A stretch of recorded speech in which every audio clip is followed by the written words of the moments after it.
ఉండేవి, ఫిట్స్ వచ్చేది, షుగర్ ఉండే, కరోనా వచ్చింది, సెకండ్ వేవ్ నవంబర్లో కరోనా వచ్చింది. షుగర్ ఉండటం వల్ల నాకు బాగా సీరియస్ అయ్యి 9 లక్షలు ఖర్చు అయినాయి. 7 రోజులు వెంటిలేషన్ పైన ఉన్నా నేను.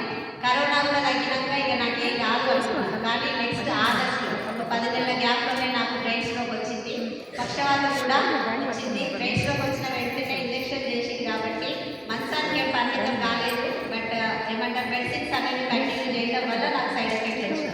సైడ్ ఎఫెక్ట్ వచ్చి రోజు రోజుకు టాబ్లెట్లు వేసుకునే కానీ ఎలాంటి రిజల్ట్ లేదు. అట్లా 14 రకాల టాబ్లెట్లు వేసుకునేదాన్ని. పొద్దున 14, సాయంత్రం 14, 28 టాబ్లెట్ వేసుకుంటే మరి ఆ పవర్ ఏదో తెలియదు, నిద్ర రాట్లేదు నాకు.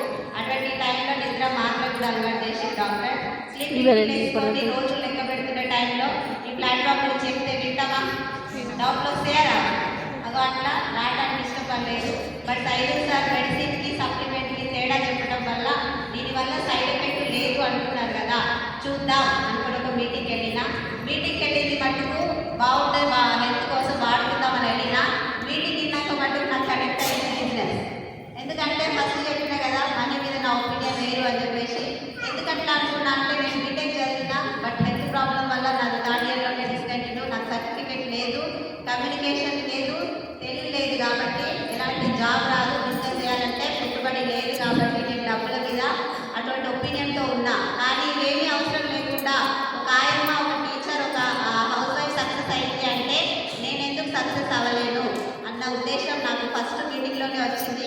ఆ మీటింగ్లో డిసైడ్ అయింది ఏంటంటే బిజినెస్ ఖచ్చితంగా చేయాలి అనుకున్నా. ఎందుకంటే ఒకవేళ హెల్త్ బాగాలేక చనిపోయినా రీజనరేషన్ ప్లాన్ ఉంది అని చెప్పి, రీజనరేషన్ ప్లాన్ అనేది నా పిల్లలకి ఇచ్చే చచ్చిపోవాలి అని నేను ఫస్ట్ మీటింగ్లోనే మెంటల్గా డిసైడ్ అయ్యి వచ్చేస్తే నా ఫస్ట్ ఇంట్లో 1150 రూపాయలు.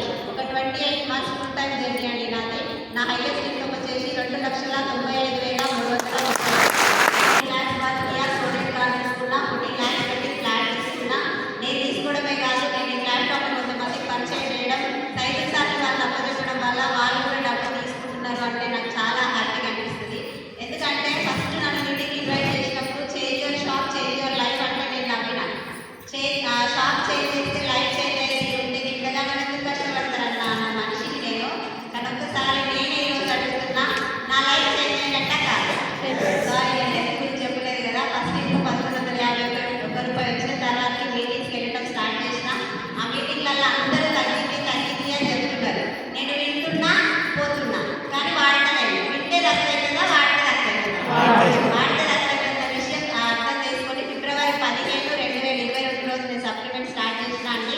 ఆ రోజు నిద్ర మాత్రం వేసుకున్నా, కానీ ఆ తెల్లారి నుంచి ఇప్పుడు వరకు నిద్ర మాత్రం కానీ ఇందాక చెప్పిన ఏ హెల్త్ ప్రాబ్లం